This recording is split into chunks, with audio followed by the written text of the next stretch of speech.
My dad kicked me out at 18 to give my room to his golden stepson and said I needed to grow up. Years later, they showed up, begging me to lie to cover up his crime. I refused. Now they're stuck living with the consequences they built. Hey, Reddit. My family treated me like a spare part my whole life, so I pieced out, built something real for myself, and never looked back. But of course, they just couldn't leave me alone. Before I get into the chaos, let me take you back to where it all started. I'm 23 now. Everything started when I was 18. Blake isn't my half-brother, just my stepbrother. My parents split when I was 5, right around the time Margaret came into the picture. My dad married her soon after. Blake was 11. My biological mom was still around, trying to keep things steady while everything else shifted. That changed when my mom was diagnosed with cancer when I was 14. She died 2 years later, and from that point on, the house stopped feeling like mine at all. Blake had always been the favorite. My dad raised him like his own flesh and blood. Attention, praise, money, time, while I was treated like an afterthought in my own home. Margaret made sure that dynamic stuck.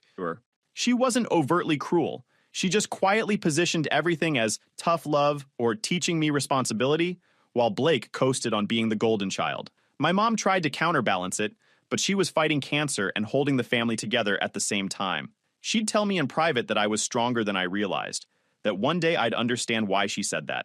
I didn't then, but I do now. Blake, 6 years older, made it obvious from day one that he saw me as an obstacle. He pushed me around, locked me out of rooms, hid my things, and told me I wasn't even my dad's real kid. If I complained, Dad brushed it off as boys being boys. The night before my 7th grade science fair, Blake accidentally knocked my solar system project off the table in the garage. It shattered. Dad told me I should have been more careful, then took Blake to his football game. My mom stayed with me and helped glue together whatever we could. She promised we'd build a better one next year, something we never got to do. When Blake left for college, I finally breathed. For the first time, the house felt calm. But by then, my mom's illness had worsened. Stage 3 lung cancer became stage 4 within months. Chemo wrecked her. I spent my mid-teens scheduling her appointments, managing medications, watching her fade. My dad checked out emotionally, and Margaret played the supportive wife only when people were watching. When my mom died 2 months before my 17th birthday, I realized I'd been the only thing holding the household together. The moment she was gone, so was my place in that home. For months after the funeral, everything was cold. Dad barely spoke to me. Margaret perfected her distant politeness. I cooked, cleaned, and kept the house running like always. But now it was clear none of it mattered. I wasn't family. I was labor. Blake came home for the funeral, and strangely didn't bother me for once. Looking back, that wasn't compassion. It was calculation. He'd been gone for years. College, a corporate job, a quick marriage to Melissa after she got pregnant. Then he lost his job, and suddenly the golden boy couldn't afford rent with a wife and toddler. He did what he always did, ran straight back to my dad. And my dad, predictable as ever, welcomed him home like royalty. Dad sat me down on a Thursday evening and dropped it on me without any buildup. Blake's moving back home with Melissa and the baby. They need your room for the nursery. You've got 3 weeks to find somewhere else to live. I stared at him, waiting for the punchline. There wasn't one. We have a guest room, I said. They can use that. They're using the guest room for themselves. The baby needs proper space. So where am I supposed to go? You're almost 18. You should start acting like an adult anyway. Margaret was standing in the doorway, arms crossed, watching. When I looked at her, she gave me this sympathetic smile that didn't reach her eyes. It's what's best for everyone, she said. Blake has a family to think about. The baby needs a stable environment. You understand. I understood perfectly. I understood that I'd never mattered to them, and now they didn't even have to pretend anymore. I tried to fight it. Told my dad this was insane, that he couldn't just kick out his own son. He looked at me like I'd insulted him and said if I didn't leave voluntarily, he'd call the police and have me removed for trespassing. His own kid, threatened with cops. Margaret chimed in. We're not trying to be difficult. We're trying to help you become independent. Your mother would want you to stand on your own 2 feet. Using my dead mom as justification for kicking me out. That's when I knew there was no point arguing. I called my grandparents that night, my mom's parents. They lived about 6 hours away in a different state, and I'd barely seen them since the funeral, because my dad always had excuses for why we couldn't visit. They picked up on the second ring, and when I explained the situation, my grandpa went silent for a long moment. Pack your things, he finally said. We're coming to get you this weekend. They showed up 3 days later with a truck. My grandpa looked at my dad once with pure contempt. You should be ashamed, my grandpa said. My dad went back inside while I loaded boxes. Margaret came out as we finished. She had a folder in her hands and a concerned expression. Before you go, there's something you should know, she said. We've been setting aside money for your college fund. She handed me the folder. Single bank statement showing $1,200. $1,200, I said. My grandma, who'd been quietly seething in the truck, laughed. Right. You just renovated your entire kitchen last year. I handed the folder back. Keep it. The look of relief on her face told me everything. This was bait. She wanted me to refuse so she could tell people we tried to help him, but he was too angry to accept it. Perfect narrative for later. Blake hadn't even shown up. He was already moving his stuff into my room. The drive was quiet. My grandpa said, "Your mother told me before she passed that we needed to watch out for you. Said your dad had changed." She was right, I said. My grandparents refused to let me pay rent. Said I was still a kid who deserved a home. But once I got steady hours at the bookstore, I started slipping money into the grocery jar when they weren't looking. They gave me stability. I needed to give something back. I finished high school remotely, graduated with my grandparents in the audience, got accepted to State University about an hour away from their house, planned to commute and work part-time. For close to 2 years, I didn't hear from my dad, Blake, or Margaret. I deleted their numbers, blocked them, moved on. My grandparents treated me like an actual human being, had dinner conversations where people asked how my day was and listened, had a room that was mine, started to feel like maybe things could be okay. Then they showed up. It was a Saturday afternoon. I was in my room reading for a summer class when my grandma came upstairs with a look that instantly set me on edge. "Your father's here," she said. "Blake too." And that woman, Margaret. My grandma hadn't spoken her name since the day she married my dad. "Tell them to leave. Your grandfather already tried," she said. "They're insisting it's urgent. Legal trouble." That made me go downstairs. They were sitting in the living room looking wrecked. My dad thinner with dark circles, Blake jittery and pale, Margaret trying and failing to look composed. My grandpa stood by the door, clearly 1 second away from throwing them out. "You've got 10 minutes, I said. "Then you leave." My dad opened his mouth with some fake warm greeting. I cut him off. 9 minutes now. Blake leaned forward. "We're in trouble. Serious trouble. We need your help." Then they dumped the whole story on me. After Blake lost his job, my dad got him a position at this industrial leasing company owned by Raymond, my mom's closest friend. Blake decided the salary wasn't good enough, so he created a fake vendor called Summit Industrial Supply and routed payments to himself. $97,000 in 4 months. When the accountant flagged irregularities, Blake panicked, deleted emails, forged my dad's signature, even tried to frame an admin assistant. The audit uncovered everything. And since my dad had approved the early invoices without checking, they assumed he was involved. The only reason they weren't already in jail was because Raymond respected my mom. Out of loyalty to her, he gave them 90 days to pay back everything plus 30% interest, 3 weeks left. $126,000. "And you're telling me this why?" I asked. My dad leaned forward like we were having a heart-to-heart. "We need you to help explain to Raymond that we used the money for your college fund, that it was all for you." I laughed in his face. "You want me to lie and say you stole $100,000 from my college fund when you kicked me out years ago?" "It's not lying," Margaret said smoothly. "We did set money aside for you. The situation just shifted. You showed me a bank statement with $1,200. Dad bristled. "We had more than that. We supported you your whole life. That money was always meant for your future." "So where is it?" Silence. Blake finally muttered, "Things came up. The baby needed stuff. Melissa wanted the nursery redone." "So you spent my imaginary college fund on nursery decorations?" Dad's voice snapped. "It wasn't imaginary? Then explain kicking me out and telling me to act like an adult." Margaret switched to her practiced, sympathetic tone. "Look, I know you're hurt, but this is bigger than old resentments. Blake could go to prison. Your father could go to prison. Do you really want that on your conscience?" "My conscience is spotless," I said. "Worry about your own." Dad reached into a folder. "Just sign this. It explains everything. We took out loans, made financial sacrifices, all to send you to college debt-free. Raymond will understand." I read it. A complete fabrication. "This is fraud. You're asking me to sign a statement full of lies." "It's not lies," he insisted. "It's context. It shows our intentions." "No," I said. "Your intention was to steal $100,000. Dad's voice cracked. "We were desperate. If I get fired, we lose the house. Everything we've built," there it was.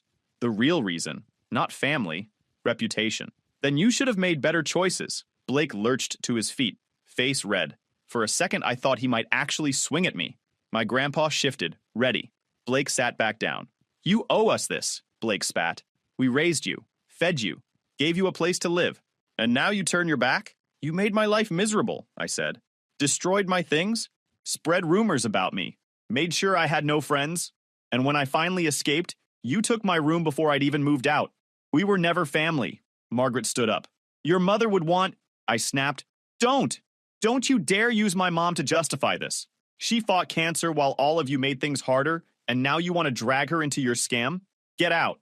Just think about it, Dad said weakly. We're running out of time. You've got options, I said. Sell your house. Blake sells his truck. Margaret sells her jewelry. Take out loans. Fix your own mess. But leave me out of it. My grandpa had had enough. He opened the door. He said, get out. They finally left. Upstairs, my phone had 3 missed calls from an unknown number and a voicemail from Blake. I know you're mad, but if we go down, we're taking you with us. We'll tell Raymond you were involved, that you asked us for money. Help us or you go down too. I saved it. Then started a folder. Screenshots, call logs, every scrap of evidence. Then another voicemail, same number. My dad's voice, weary and desperate. Blake, you need to think about what's best for everyone. If someone has to take responsibility, it should be the person who actually did it. I have a family to think about. I can't go to jail. You're young. You'll bounce back. Just think about it. Meant for Blake. Sent to me. And absolutely useful. I saved that one too. Looked like this was only getting started. They gave me exactly 2 days before the real pressure campaign started. First came the text from numbers I didn't know. Family members I barely remembered. Distant cousins, friends of Margaret's. All with the same basic message about not letting pride get in the way of doing the right thing. One text from a cousin I hadn't spoken to in years. Hey man, your dad mentioned you guys are having some issues. Family sticks together through tough times. Don't burn bridges you might need later. Then, my grandparents started getting calls. Relatives asking why they were turning me against my father. Margaret's book club friends expressing concern. My grandpa shut that down fast, but it was clear they'd started a whisper campaign. The nuclear option came 3 days after their visit. I got a call from the admissions office at my university. Someone had contacted them claiming there were irregularities with my financial aid application. The woman on the phone was very professional, but very concerned. Said they needed to verify some information, and I should come to the office as soon as possible. I went in that afternoon. Turned out someone had submitted an anonymous tip that I'd lied about my family's income on my financial aid form, that my father made significantly more than what was reported, and I was committing fraud to get aid I wasn't entitled to. The financial aid officer walked me through it, showed me the anonymous email that had been sent. It was careful, didn't make specific accusations, just raised questions about accuracy and suggested they investigate. Is any of this true? She asked. No, ma'am. I filled out those forms with my grandparents' accountant. Everything was verified. I don't even live with my father anymore. That's what your file shows. But we have to follow up on these things. It took 2 hours of pulling documents and records to prove everything was legitimate.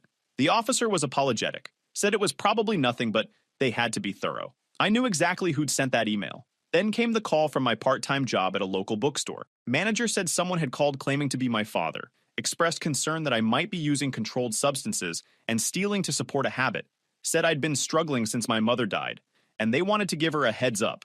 My manager didn't believe it, knew me well enough to know it was garbage, but she had to document the call, had to note that a concern was raised. Credit alert came next. Someone had tried to open a credit card in my name. Application was flagged because the address didn't match my records. Here's what I figured out. They weren't trying to make me cooperate anymore. They decided I wouldn't help them. So now they were trying to wreck my credibility. Make me look unstable, dishonest, unreliable. That way, if I went to Raymond or the police, they could point to a pattern of problems and say I was lying to get revenge on my family. Scorched earth because they had nothing left to lose. That night, Melissa called, Blake's wife. We'd barely ever spoken, and I almost didn't answer. Please don't hang up, she said. She sounded exhausted. I need to talk to you. Alone. About what? About Blake. About what really happened. We met at a coffee shop the next day. She looked rough. Dark circles. Hadn't done her hair. Looked like she'd been crying. Blake doesn't know I'm here, she said. He'd lose his mind if he found out. But you need to know the truth. She laid it all out. The money Blake stole didn't go to family expenses or bills. It went to his ego. Expensive dinners, VIP sections at clubs, a luxury car lease he kept at a friend's place so she wouldn't know. He'd been living a secret life, playing big shot with stolen money, while she thought they were broke. He told me we couldn't afford daycare, she said. I've been home with the baby for 2 years because he said we didn't have the money. He was spending thousands on himself. Why are you telling me this? Because they're planning to frame you. Blake and your dad and Margaret. They have this whole story worked out. You asked Blake for money. He gave it to you to help you out. When the theft was discovered, you convinced him to cover for you. Without you playing along and signing their statement, it's just their word against yours. My blood went cold. Do you have proof? She pulled out her phone, showed me screenshots from Blake's cloud backup. She'd grabbed everything when she suspected he was cheating. Text messages between Blake and my dad working out the story. Voice notes from Margaret coaching them on how to make it believable. Then she showed me more. Bank alerts from a hidden account. The lease agreement for the luxury car, signed 3 months ago. Photos from his phone of him at clubs, dropping money like he owned the place. I can't let that happen. But I also can't go to the police myself. Why not? Blake's threatened me. Said if I try to leave or talk, he'll fight me for custody and claim I'm an unfit mother. His dad will back him up, pay for lawyers I can't afford. I'm trapped until I can get my daughter somewhere safe. But you can use this. You can protect yourself. Why help me at all? Her eyes filled with tears. Because you were just a kid when they treated you like trash. I watched Blake brag about it, laugh about it. I thought it was sibling rivalry. I didn't realize how cruel it was until recently, and now they're trying to destroy you again. I won't be part of it. I thanked her and left, sent the screenshots to my secure email, added them to my evidence folder. That afternoon, I got a text from Margaret. We need to talk, face to face, just you and me. There are things you don't understand about your father. I didn't respond. Another text. It would be a shame if Raymond heard you were uncooperative. He thinks very highly of you, would hate for that to change. I took a screenshot, added it to the folder. Then I did something I should have done from the start. I called Raymond.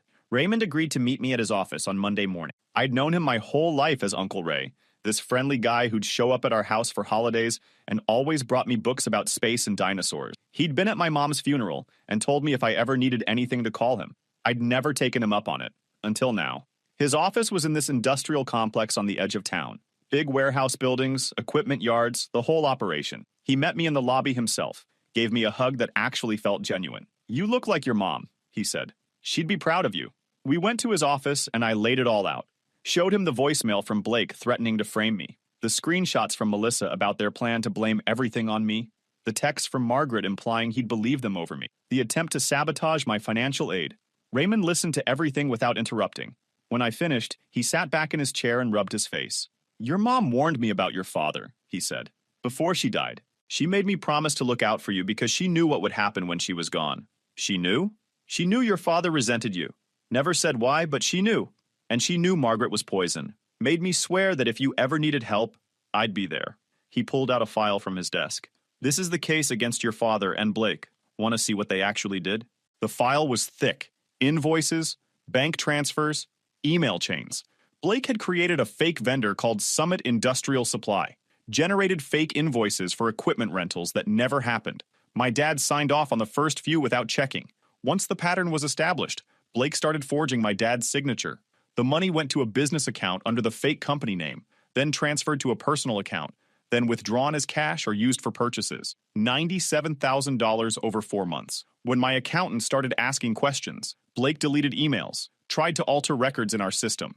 And when that didn't work, he tried to frame one of our office assistants, planted fake evidence in her desk, created a paper trail suggesting she'd been skimming.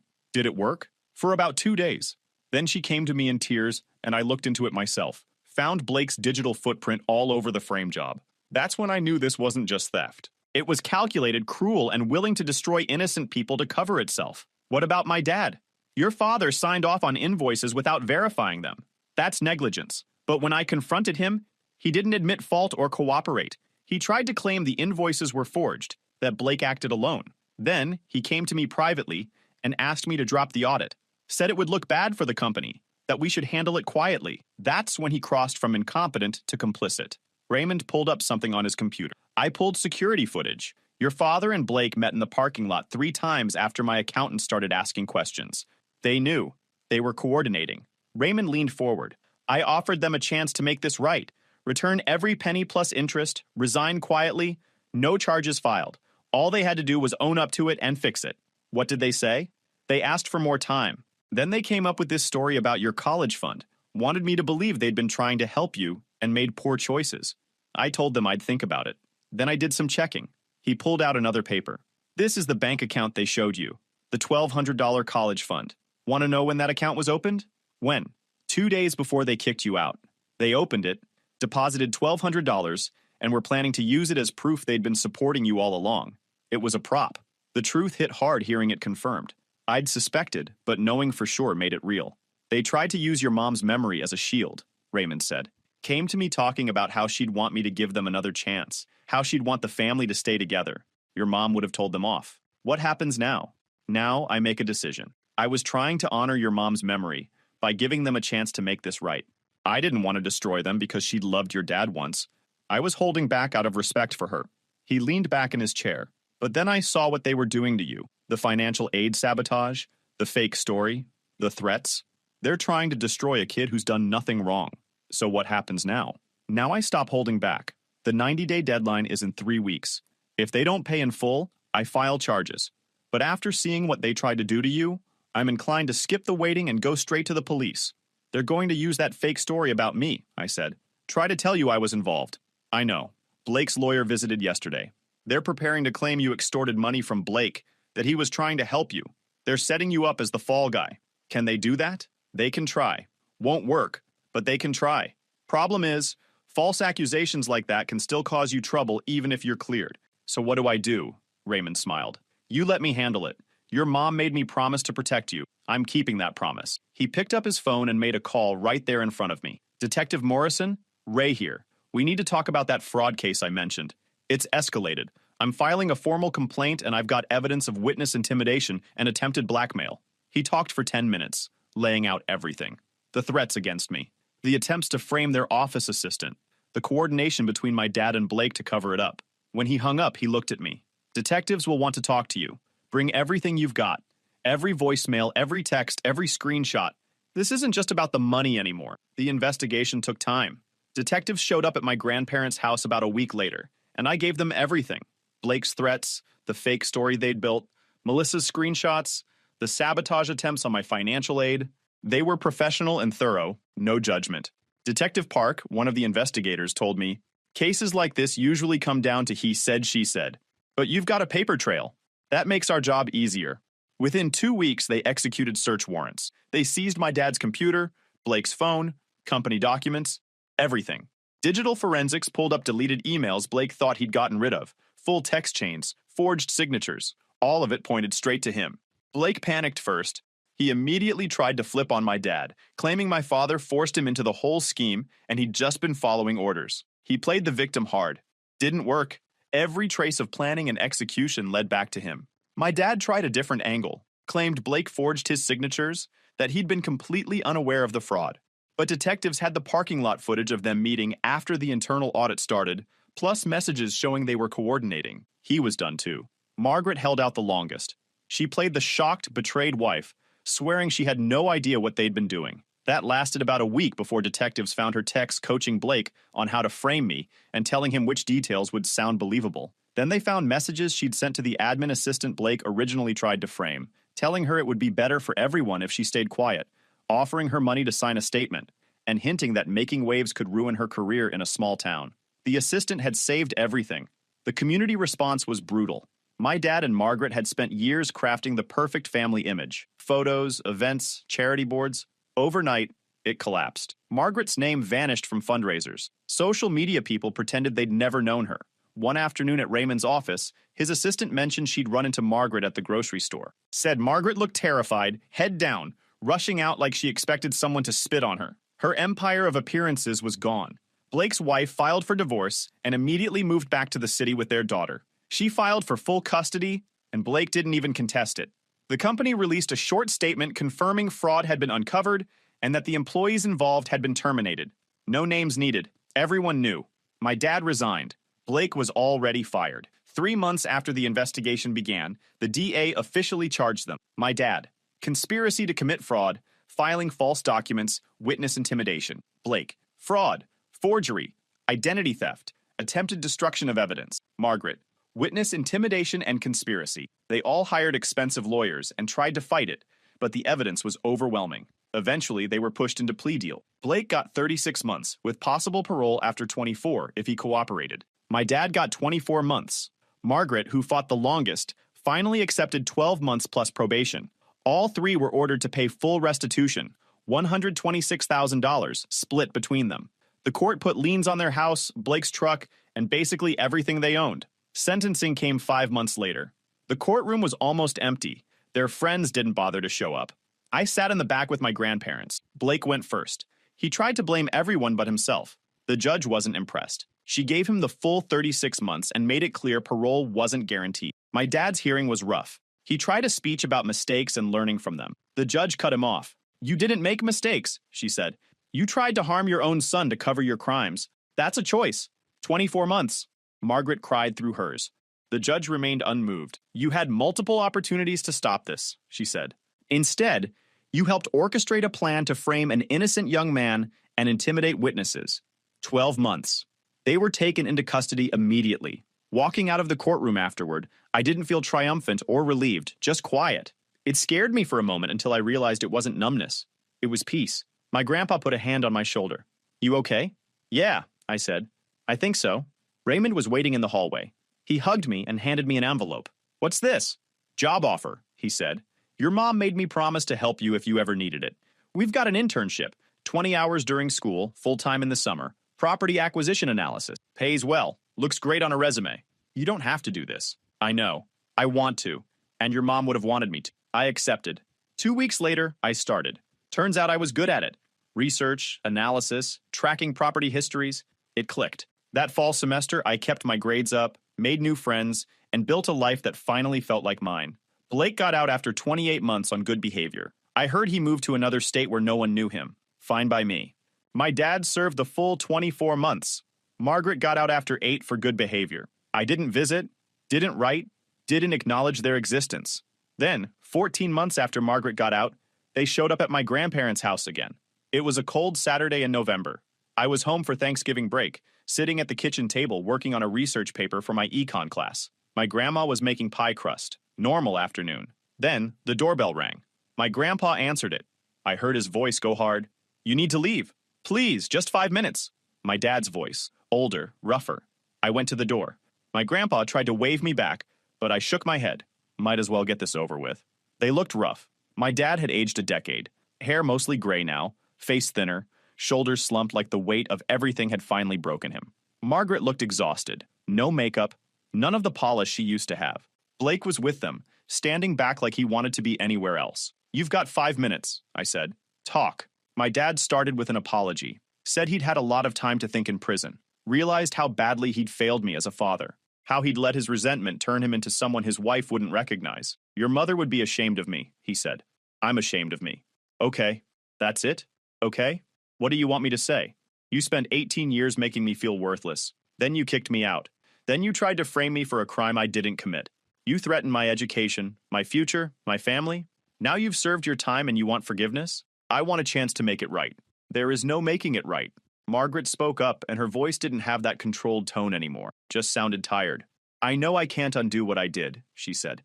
"But I want you to know it wasn't personal. I was protecting my family. Blake's 29 years old. Was 29 then too. He didn't need protecting. He needed consequences. I see that now." "Do you? Because it seems like you're here trying to get something from me again." "We're not," my dad said. "We just wanted you to know we're sorry. That we understand if you never want to see us again. But we're sorry." Blake hadn't said anything, just standing there looking at the ground. "You got something to add?" I asked him. He looked up. "I was jealous of you." "Of me?" "You were the golden child. Of how much your mom loved you. How she always put you first. My mom never gave a care about me, and watching yours love you made me hate you. So I made your life miserable. I'm sorry. Your apology doesn't change anything." "I know." We stood there in silence, the cold air coming through the open door. "Here's the thing," I said. "I don't hate you anymore. I don't feel anything about you. You're just people who used to make my life miserable. I moved on, built something without you. And I don't need you now either." My dad nodded slowly. "I understand. But can I ask one thing?" "What?" "Your mom left something for you. I was supposed to give it to you when you graduated high school, but everything fell apart. Can I give it to you now?" He pulled out a small envelope from his jacket. My mom's handwriting on the front. My name, I took it. Didn't open it with them standing there. "Anything else?" "No, that's all." "Then leave. Don't come back. Don't call. Don't try to find me. I'm not your son anymore. I haven't been for a long time." My dad's eyes watered, but he nodded. They turned and walked back to their car. Margaret looked back once, but I'd already closed the door. I went back to the kitchen table. My grandparents didn't ask questions, just gave me space. I opened the envelope. A letter in my mom's handwriting, dated 2 weeks before she died. My beautiful boy. If you're reading this, I'm gone, and your father has finally given you what I left for you. I'm sorry it took him so long. I'm sorry for a lot of things. I know things are hard with your dad and Margaret. I know Blake makes your life difficult. I wish I was strong enough to fix it. But the cancer is winning, and I'm running out of time. Here's what I need you to know. You are worth more than how they treat you. You are smart, kind, strong, and capable. Don't let them convince you otherwise. Your father loves you, but he's broken in ways I couldn't fix. He resents you because you remind him of his own failures. That's his problem, not yours. I've set some things up for you. Raymond knows what to do. When things get bad, and they will get bad, go to him. He'll help you. I made him promise. Build a life that's yours. Don't let them drag you down. Don't let them make you small. I love you more than anything in this world. I'm proud of you. I'll always be proud of you, Mom. I read it 3 times, folded it carefully, put it in my wallet where I've kept it ever since. My grandma came over and hugged me. Didn't say anything. Didn't need to. That night, I sat down and wrote my own letter. Not to my dad or Margaret or Blake. To myself. Wrote down everything I'd survived. Everything I'd built. Every time I'd chosen to stand my ground instead of folding. Every moment I'd refused to let them break me. Wrote down who I'd become in spite of them. Then I burned it in the fireplace and watched the smoke carry it away. Because I didn't need to hold on to it anymore. Didn't need the anger or the hurt or the weight of their dysfunction. I had a job I was good at. Had straight A's that semester. Had a family who actually loved me. Had a future that was mine. They'd tried to destroy me to save themselves, and it had backfired completely. They'd lost everything while I'd built something real. 3 years later, Raymond stood beside me as my best man at my wedding, because he'd earned that place in my life 100 times over. My dad sent a card. I threw it away unopened. I built a career, built a family, built everything they once tried to take from me. That was enough. If you enjoyed this video, please hit that subscribe button. It really helps the channel and help us bring you more and better stories. Thanks.